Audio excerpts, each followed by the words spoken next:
อืมเพิ่นดำพี่น้องเอ้ยเพิ่นดำห่างอะไรได้อยู่บ้านเฮานี่โอ้ดำห่างมันบ่ได้กินพี่น้องเอ้ยเนาะบ้านน้องลาน้อยสุดยอดเลยดำนานี่แบบห่างคักอืมอืมอืมมาหนูล่าถือเอานี่เอามา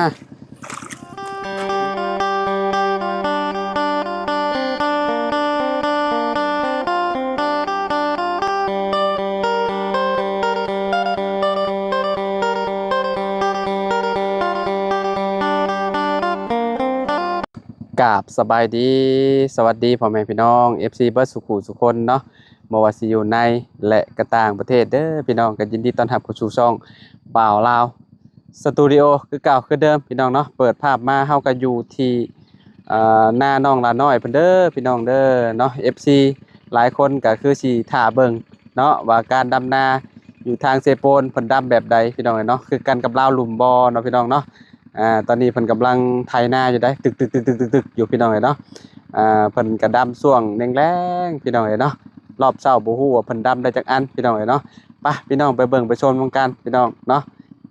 ว่าเพิ่นดำที่หรือดำห่างพี่น้องเนาะโดยโอ้ฝั่งนั้นสิเป็นภูเขาพี่น้องเนาะโอ้แนมไปคักขนาดเลยเนาะโอ้เป็นไถนาแบบใดเด้นี่เนาะไทยกลับไปกลับมาบ่เร็วแนวใดอันนี้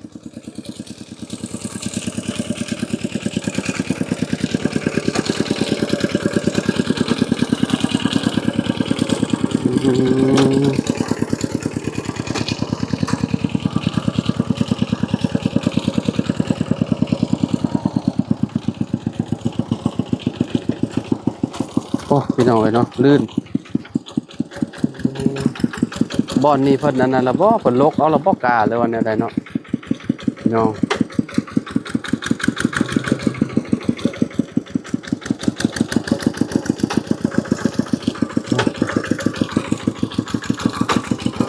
สิมาไทยให้นี่บ่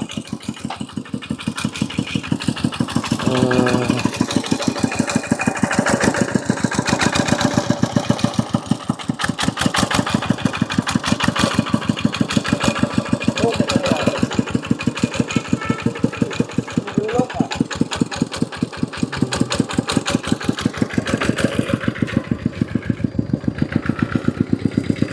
โอ้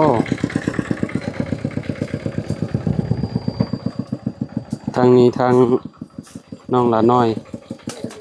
กับน้องน้ำบันชวนเด้อโดยปีนี้เลยทุกกาถ้าน้องท่วมก็เอาโดยสบายดีเด้อตู้โอ้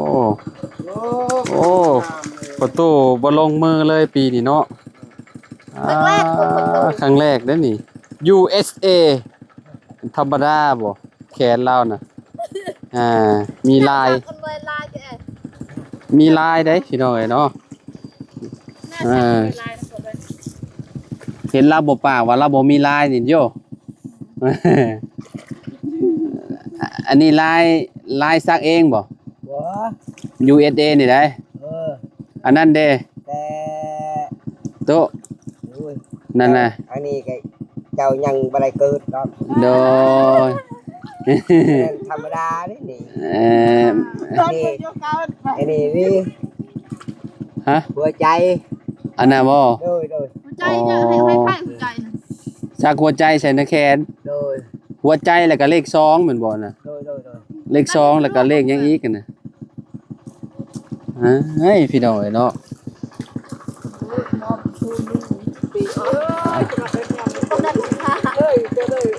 ดำแล้วจักอันเลยละ3อันเลยโอ้ว่าชิดำนี่ไปเช่าเดอันนักบุทันไทยดีไปเบิ่งก่อนซะไปเลาะเบิ่งก่อนพี่น้องเนาะเป็นจังไดเด้เนาะคนดำที่คือกันกับแถวเฮาบ่พี่น้องเนาะ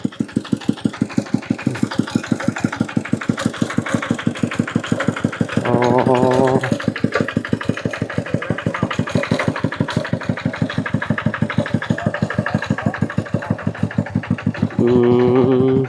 ้ โอ้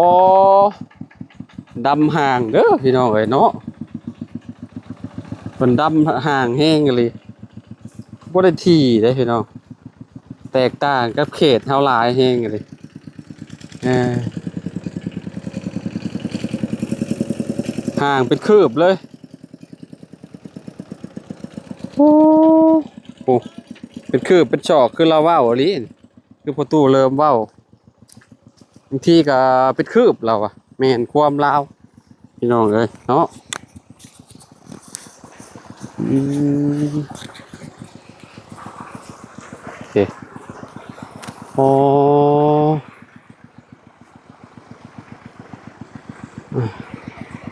ดำนาห่างเนาะจำพ่อพี่น้องเอ้ยเนาะมันก็บ่เปลืองกล้าปานใดเนาะเป็นดำปุ๊พี่น้องเอ้ยปุ๊โอ้โหมันก็แล้วไว้แล้วบัดนี้ต่างกันเด้อ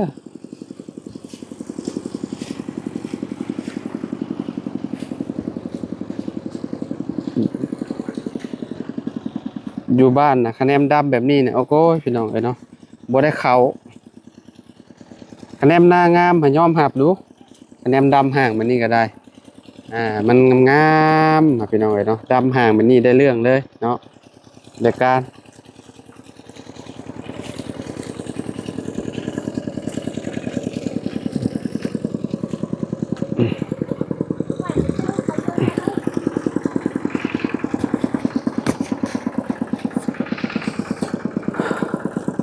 ประตู7 ปีก็มาดำครั้งแรกเลยเราก็ได้มาลองดำเบิกมันสิเป็นจังใดดำเป็นอยู่บ่ประตูนี่เคยเห็ดแต่ให้เคยเห็ดแต่ให้แต่สวดโตะเจะเคยเห็ดแต่ให้บ่เจะบ่เคยดำนาบ่เคยอยู่บ่ดำนาบ่เคยบ่เคยแต่ก็อยากเห็ดมาเลยลุยน้ำแบบนี้แล้วเนาะนี่นั่งแบบนี้เลยบ่โอ้ฝั่งนั้นโนราเนาะเอาเป็นกำลังคาดอยู่พี่น้อยเนาะระวังพาเขาขาดเลยล่างก้าก่อนเนาะดำห่างดินเอาล่ะเนาะอยู่บ้านคอยดำบ่ได้ดอกแบบดำห่างไปเลยนะเพื่อนคอยนี่ซ้ำนี่ถี่แฮงหน้าให้หนึ่งนี่เบิดก้าเป็นเท่าไหร่อันนี้อันนี้ดำแบบเป็นคืบๆเลยพี่น้องคืบกลัวเป็นชอกนะอะไรเงี้ยแล้วดำทีผมมีก้าล่มคักกะลีนาเพิ่นพี่น้องเนาะ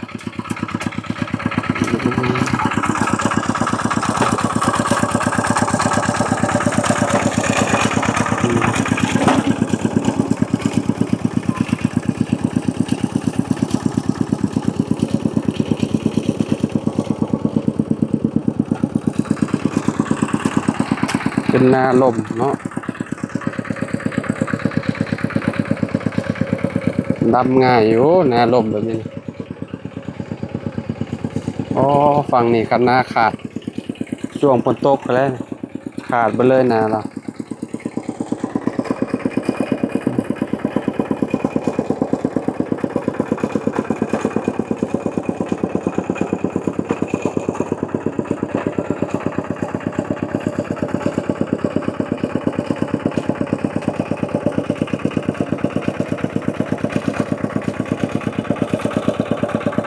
โอ้ลมคักกะลีเด้อพี่น้องเนาะ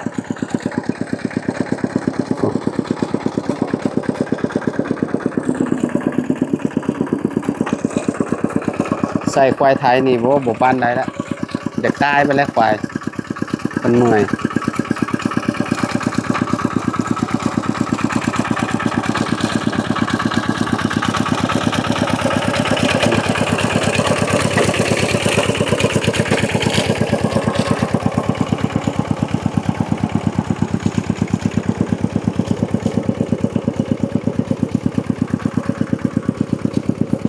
ใครเนี่ยแต่มี คนหลายคนมาดำซอยพี่น้อง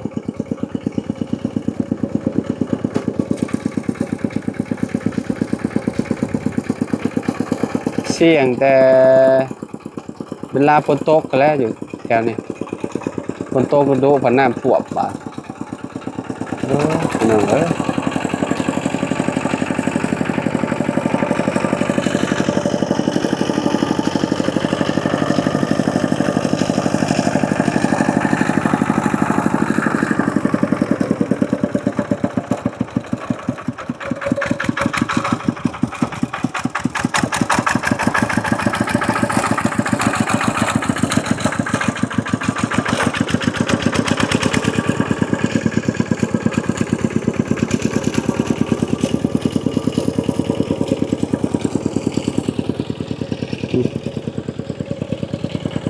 ถ้าเบิ่งบัดเพิ่นดำพี่น้องเอ้ยเนาะมันสิเป็นจังได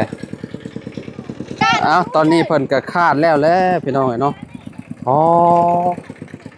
คาดดนแฮงเลยพี่น้องเนาะให้นี่เกือบเป็นชั่วโมงเพื่อเพิ่นสิย่าพี่น้องเอ้ยเนาะถ้าไปคาดอยู่บ้านเฮาเนี่ยโอ้เรียบร้อยเลยแบบนี้นะดำก็บ่ได้แข็งแห้งแล้วนี่แต่นาอันเพิ่นเป็นนาดินดากพี่น้องเอ้ยเนาะนาดินดากก็ปักต้นข้าวก็จักว่าล่มบ่จักพี่น้องเอ้ยเนาะเพราะว่าคาดดนเนาะประมาณ30นาทีหน้าให้นี่ได้คิดว่าเป็นคาด30นาทีเลยพี่น้องเอ้ยเนาะ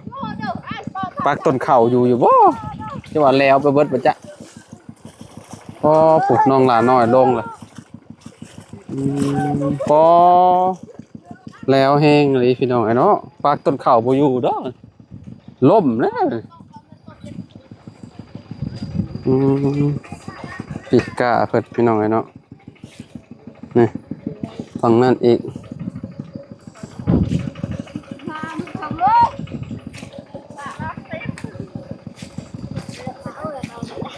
โอ้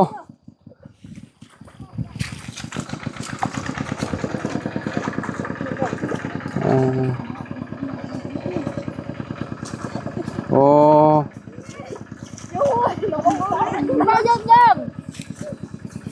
น้องน้ำบ่เคยดำซ้ำเนาะ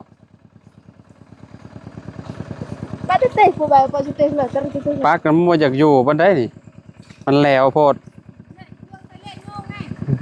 ตู้เคยดำอยู่บ่ฮะบ่เคยครั้งแรกในชีวิตบ่นี่ อย่าดำทีร้ายได้ โอ้โอ้ยพี่น้อยเนาะ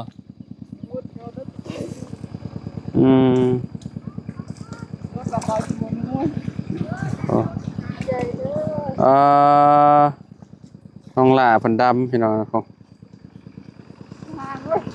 ดำห่างเนาะหล่าเนาะดำห่างเนาะ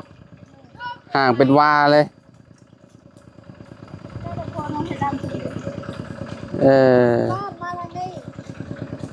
ขากอยู่พี่ประตูก็ได้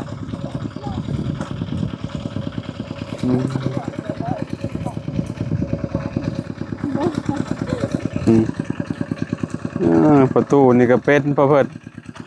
บ่เคยดำจักเทื่อ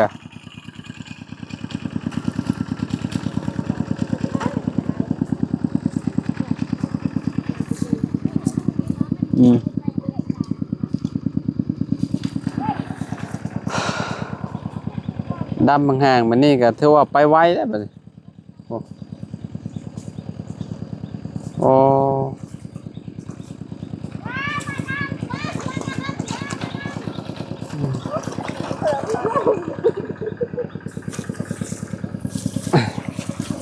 ประตูก็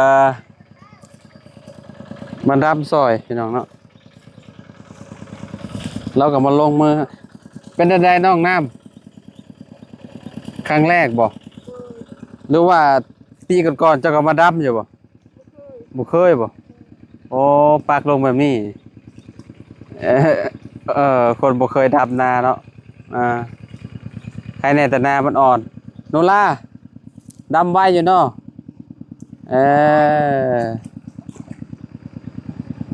โอ้ไม่น้อง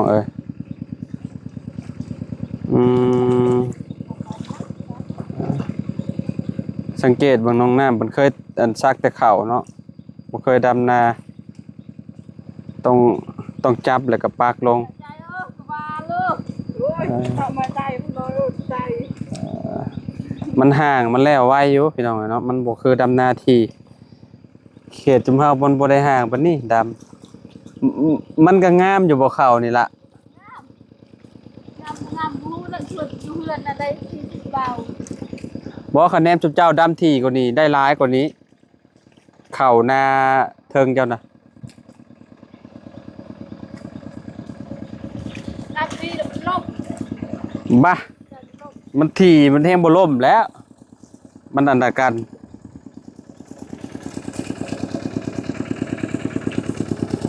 โอ้ประตู7 ปีกับไวพอแล้วไวเติบเราก็ได้พี่น้องเอ้ยเนาะ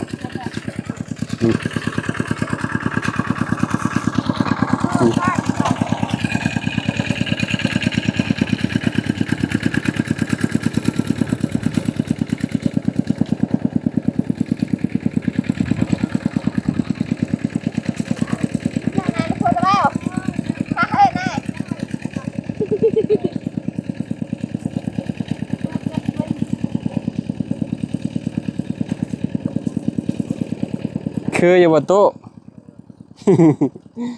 เอ่อนี่แหละพี่น้อง FC เพิ่นก็อยากเห็นเนาะว่าเพิ่นดำนาเป็นแบบใดเนาะอยู่บ้านน้องหล่าเพิ่นเนาะน้องหล่าน้อยเพิ่นก็ดำนาไวพอสมควรได้พี่น้องผม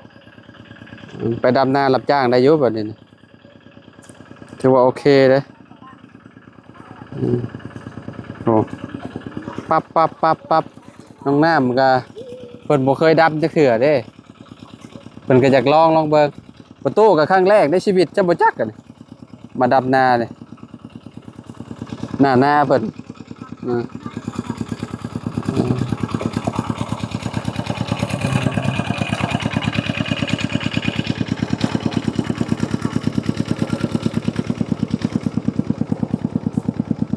ฝั่งนั้นเป็นพ่อใหญ่เริ่มเนาะไถนาอยู่พี่น้องโอ้ผ่านไทยมันคือกินอันเดียวเนาะมันก็บ่ปรับให้มันกิน2 อัน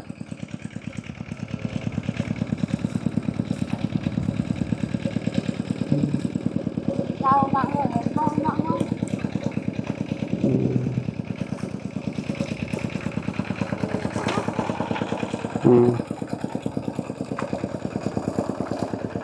โอ้ดำห่างมานี่มันก็จวดจาดแล้วแป๊บเดียว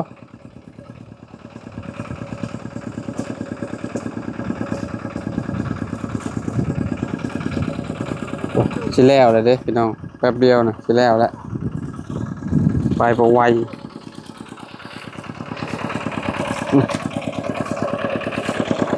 ตัวไวเด้ไวยอมหับบ่ไวนาผมเป็นนาดินต้มเด้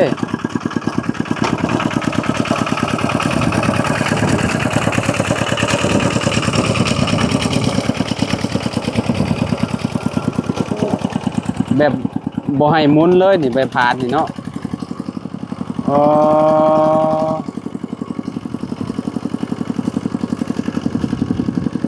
ข้างหน้าบ่ให้มันกินเลย ประตูเลิกน้องเอ้ยเนาะ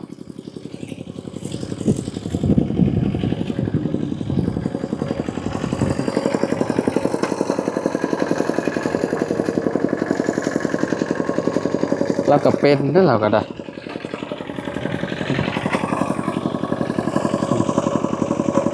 ประมาณนี้เนาะ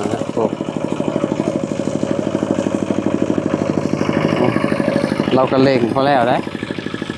เต็มที่เราก็ได้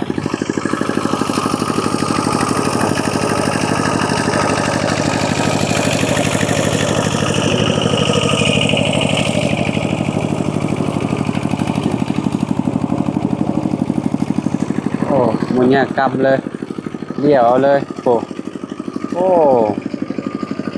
ตักเราเห็นพี่น้องเนาะตอนนี้ก็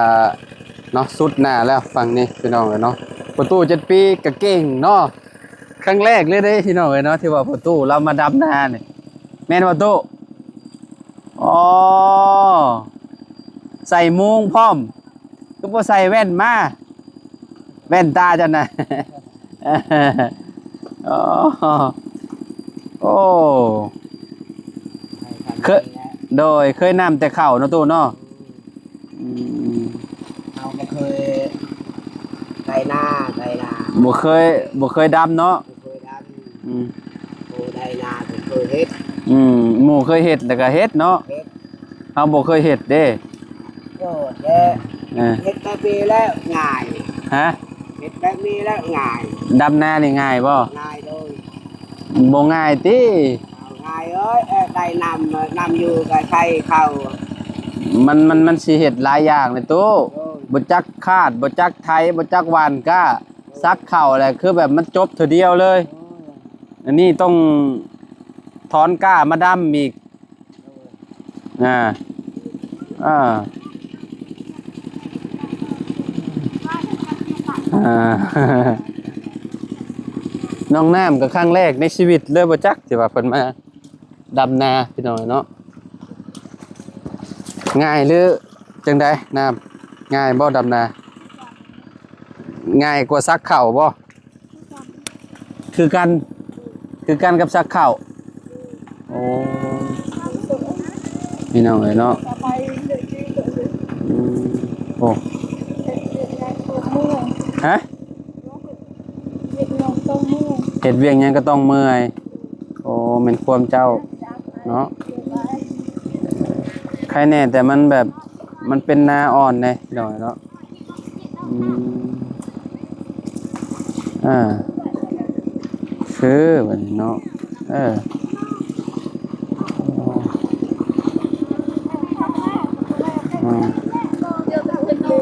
อืมเอาบานคืดบานนี่เนาะพี่น้องเอ้ยเนาะโทมเมียนพี่น้องเอ้ยเนาะอืมลมคักขึ้นยังนี่พี่น้องเอ้ยเนาะลมคักแล้วตู้เนาะ ครับแล้ว อืมลมแห้งพี่น้องเอ้ยเนาะฮะยังกระโตะ สบาย มีหน้าในสบาย สบาย เอ แต่ อ เฮาก็ทางให้เนี่ยโอ้ เมื่อยบ่ มันยักเมื่อย เมื่อยแล้วทางหายเนาะ โอ้ อื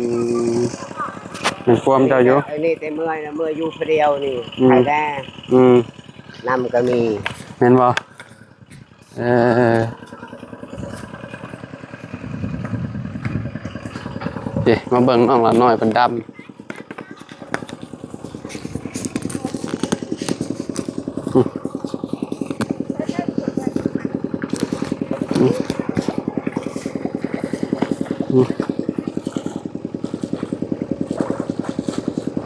น้องละน้อยนี่เพิ่นบ่ได้ห่วงงามจักดิเด้อพี่น้องเอ้ยเนาะแบบบ่ได้ปกหน้าปกตาจักดิเป็นหยังก็บ่ใส่ถุงมือบ่มากบ่โตมาพี่ดูจักบาทลองดำก่อนจักบาทเฮาก็เอ่อเพื่อมาเทื่อหน้าเทื่อในสิได้กินข้าวน้ำลาวพี่น้องเอ้ยเนาะมาเทื่อหน้าประตูเริ่มบ่ให้กินข้าวน้ำได้บ่ดำนาช่วยลาวนี่เก่งต้น1 2ต้นก็ยังดีมาพี่มาเป็นมือกล้องให้ค่อยแน่เดี๋ยวค่อยสิลงดำนี่จักบาท เออฮะนี่เด้อบังตามนี่เด้ออยู่หันแหละเจ้าหาอยู่หันแหละนี่แนมเบิ่งนี่อยู่ดีๆเด้อแนมเบิ่งเฮาเลยเด้อเฮ้ยเบิ่งมาเฮากับลูกชาวนาคือกันแหละไปบ่ได้ย่านได้ดำนาเลยพี่น้องเอ้ยเนี่ยไว้ช่างดำนาเนาะล่ะคือได้ตัวเอ้ยเฮาย่านได้แบบนี้นะ ใช่แต่ช่วงมาน้ำเลย แข่งกันบ่ล่ะย่านได้ข่อยโอ้ยกะยาตาชะตาบ้านคอย ข่อยไว้บ่ตู้ โอ้ยได้ บ่ดำไว้บ่ จังไร คืออยู่เนาะ โอ้ โอ้ยดำนา นี่ โอ้ย พี่น้องเอ้ยดำห่างๆมานี่คอยแห้งมากแล้วนี่ย่านและสำนี่น่ะอืมอืมอืมเพิ่นดำพี่น้องเอ้ยเพิ่นดำห่างอะไรได้อยู่บ้านเฮานี่โอ้ดำห่างมันบ่ได้กินพี่น้องเอ้ยเนาะบ้านน้องลาน้อยสุดยอดเลยดำนานี่แบบห่างคักอืมอืมอืม มา นูล่าถือเอานี่เอามาทางประตูไว้บ่ไว้อยู่เนาะ ไว้ อืม อาโก อาโกตู้ตู้อาโกตู้โอ้ย โอ้ยเจ้าเคยเฮ็ดร้อยแหละ แม่เขาอยู่ลาวลุ่มเขาดำนาดิ อยู่หมองเจ้าบ่เคยดำนาดิอืม อนุญาตมาแล้ว หืม อ้าวไปกินยากันเจ้ ฮะ ครับ โนลาย่านบ่ดำนาไว้โพดเนาะย่านบ่โนลาบอนนาอ่อนบัดนี้ดำง่ายเด้พี่น้องเอ้ยเนาะสุดยอดเลยอืม มาใช้กะฮะ เอาอ้าย อืม เอาอ้ายแล้วดำวัน ดำใบบ่ตุ โดยเลย คากบ่ตุม่วนได้ดำนาอ่อนนี่พี่น้องเอ้ยยอดเลยอืมอืม กลับมาแล้ว อืมเฮ้ยอืมเจ้าปบเฮาเบิ้ลเลยพี่น้องเอ้ยเนาะจะปลายเฮาดำผู้เดียวเลยวะนี่ปลายเฮาดำผู้เดียวเลยอืมอืมเอาใส่อืมใส่มุมได้บาดอ้าวจบพี่น้องเอ้ยเรียบร้อยฮู้คือบ่โตะ โดย ไว้บ่ ไว้ เอออ่า นั่นเลยเขาอ้ายไหวดิ ฮะ ไหวเกิน แล้วพี่น้องเอ้ยเนาะขึ้นเรียบร้อยนี่จบข่าวหน้าอ่อนๆมีดำแบบคือเขตเท่าดำถี่แห้งอะนะพี่น้องเอ้ยเนาะแต่ว่าบ้านน้องลาน้อยเนี่ยเพิ่นสีดำแบบดำห่างคือเฮาดำนี่แหละเนาะนี่คือที่เห็นนั่นแหละเนาะเพราะว่ากับบูฮู้น้ำเพิ่นแหละพี่น้องเพิ่นเคยดำแบบนี้เนาะแต่เฮาดำมันก็ยังจากที่อยู่ได้นะตู้เนาะเฮาดำที่บ่ ที่ อื อั ม นนี้ยังห่างมอง เนาะ พอดีงามทำเนียตู้เนาะพอดีคักได้ฉันบ้านมันขึ้นนี่มันก็เต็มหมดเลยพี่น้องไอ้เนาะจบนะให้นี่เนาะตู้ไปบ้านนี้ไปให้เจ้าไปเนาะอยู่ดีมีแห้งพี่น้องไอ้เนาะขอบคุณ FC เบ่ทุกคนมื้อนี้พามาเบิ่งเนาะดำให้ดำนาพี่น้องไอ้เนาะอยู่ที่บ้านน้องลาน้อยเพิ่นเนาะได้ดำหลายต้นเติบได้เฮาก็ได้พี่น้องไอ้เนาะลองเบิ่งพี่น้องไอ้เนาะลองเบิ่งดำกับม่วนอยู่เป็นนาอ่อนพี่น้องไอ้เนาะถือว่าสุดยอดแล้วเนาะคือบ่ล่ะไอ้ดำไวบ่ฮะ ใครเป็นตา ฮะยังก็โตบ่ยังก็ ยังยาว งามแล้วว่าแล้วดำน่ะงาม เจ้าดำงาม ๆไปดีแล้วฉัน เอาดำขี้ได้บ่ แล้วอ้ายดำงาม พอดีเอากะระยะถึงอยู่ ดำนานเสียยาให้เรียวนี่นะ ไปสายพี่น้องพ่อกันใหม่ได้อพี่น้องขอบคุณ FC บัสุขุทุกคนไปบ๊ายบายพี่น้องเอ้ยเนาะพ่อกันใหม่พี่น้องบัดชวนบัสุขุทุกคนพี่น้องโดย